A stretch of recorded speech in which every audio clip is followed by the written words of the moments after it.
des circonstances nébuleuses sans même de contact établi et qui glissent vers notre oubli parmi nos amours en veilleuse sur des patinoires remplies de toutes ces belles patineuses.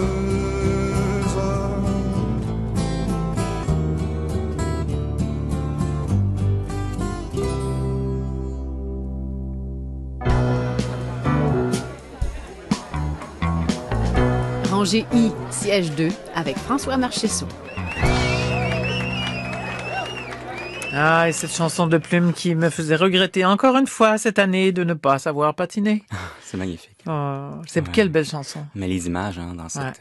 une de mes amies me faisait remarquer ça, qui est une fan de Plume la Traverse, me faisait remarquer les images dans cette... Quel poète, quand même. Oui, oui. Les Mesdames, cheveux... messieurs, François Marchessault.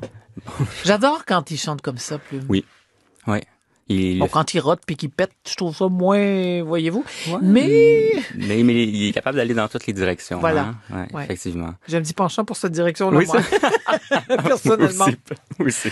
Alors, le spectacle qu'il présente, Plume, depuis quelque temps, semble être un peu plus dans cette veine-là, effectivement. Et j'aurais envie, Monique, d'intituler ma chronique « L'âge de l'humain ». Et en voyant Plume, je me suis rendu compte que j'avais plusieurs utopies dans la vie. Entre autres, des rêves, hein, des rêves de l'humain, d'espérer des choses, d'espérer qu'on cesse un jour de mettre des étiquettes sur les choses, sur la couleur des gens, leur orientation sexuelle ou aussi leur âge, justement. Et en voyant Plume sur scène vivre de ses passions, encore aujourd'hui, je me disais, il n'y a pas d'âge, tu sais, il n'y a pas d'âge et inutile de nommer l'âge des gens quand ils font encore ce qu'ils aiment faire. Et ça me donnait envie de faire aussi toute ma vie quelque chose de passionnant et non pas de me cataloguer selon l'âge que j'aurai dans tant de temps ou donc en voyant... Est-ce que j'entends que François voudra refaire sa chronique ici dans 30 ans? Ce qui m'encourage énormément sur mon propre avenir. Mais j'aimerais bien ça.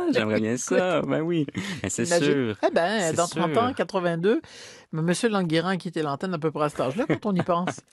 Et que dire de M. Le Bigot? Oui. Alors, de quoi il a l'air le spectacle de Plume? En fait, il fait en formule trio. Ça s'appelle des récidives en formule trio, avec toujours son complice de toujours, Jean-Claude Marsan, et aussi Grégoire Morancy à la contrebasse. Donc, une formule trio qui permet, je trouve, d'entendre bien les paroles de Plume, de se rapprocher de ses chansons. On entend mieux ses mélodies, peut-être, que quand il est en formation plus rock. Parce que je l'ai vu peut-être à 2 occasions avant ça, en formule toujours plus rock, donc avec la batterie et puis tout ça.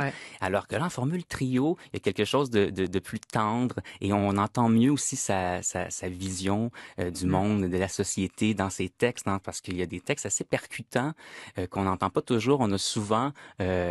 écouter les mêmes chansons, je trouve, de Plume. On a souvent diffusé les mêmes chansons de Plume, alors qu'il a un répertoire tout à fait exceptionnel de chansons près de l'humain, encore une fois. Et je constate de plus en plus, ça devient comme une sorte de maladie, peut-être un virus ou voire une bactérie, que on diffuse à la radio, toute radio confondue, assez rarement des chansons lentes ou des chansons tristes ou des chansons jolies. Les pauvres de Plume, ça tourne pas très souvent à la radio, en général, le moins qu'on puisse dire. C'est vrai. Et puis, dans ce spectacle-là, il se fait plaisir. Plume, il est rendu là à faire les pièces qu'il veut. Le soir où je l'ai vu, je crois qu'il fait pas toujours les mêmes pièces. Ah oui? Ouais, je crois il va vraiment... justement, Les Pauvres, je crois qu'il l'a fait une fois de temps en temps, mais il l'a pas fait le soir où je l'ai vu. Et il a fait 1837, qui est une chanson exceptionnelle. Il a fait aussi Le Fermier Jean, que j'aime beaucoup comme pièce de Plume. Et j'étais... Monique... Il a fait Marie-Lou, c'est ma cousine. Je crois que je préférais, c'était mon cadeau intime. Non. Oh, j'adore. Il n'a pas fait celle-là. Il l'a pas fait.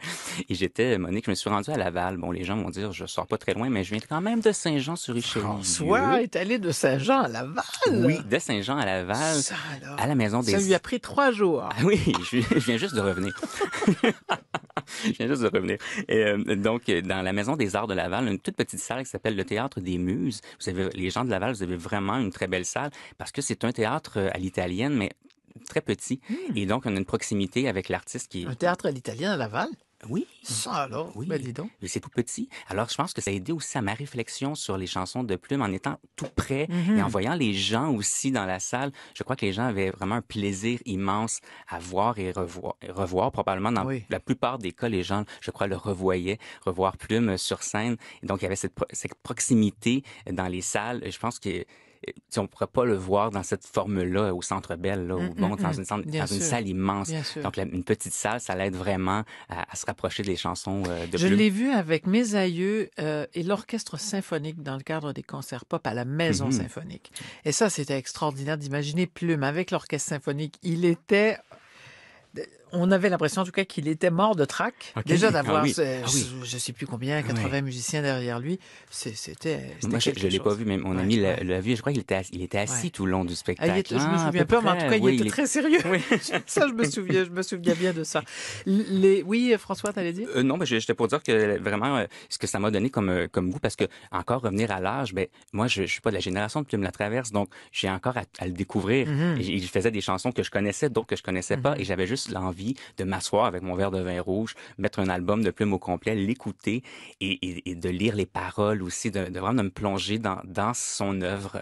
Et donc, c'est ce que je crois. Pour être concept, il faudrait que tu t'assoies avec une grosse bière, comme à Jonquière. Il le fait. Et pour tu as parlé des pauvres tantôt. À la fin du spectacle, je crois qu'on était dans le rappel. Quelqu'un dans la salle a crié « Les pauvres ». Et puis, lui s'est avancé tout lentement. Au micro, il a dit « Je peux-tu faire ce que je veux? » Et il est rendu là, je crois. On ne va pas le contrarier, surtout pas. Non. Alors, on va trouver toutes les dates de ce spectacle. Oui, sur le site faneuf.ca/plume. Et puis, je vous laisse, Monique, avec la pièce « Le cœur de l'action » qu'il n'a pas fait, qui se trouve sur l'album « Chant d'épuration ». Et justement, en écoutant pour préparer la chronique, je suis tombé là-dessus. Paroles et musique de Plume la Traverse, interprété par Louise Forestier. C'est un chef-d'œuvre. Et faites-vous ce plaisir d'aller voir Plume sur scène, peu importe l'âge que vous avez. Merci beaucoup, François Marchesson. Grand plaisir.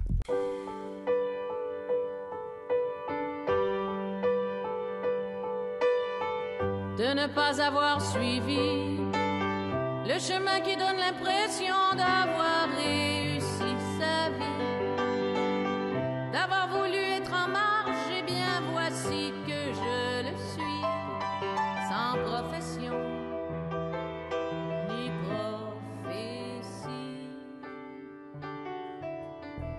d'avoir voulu contourner l'avenante avenue du succès.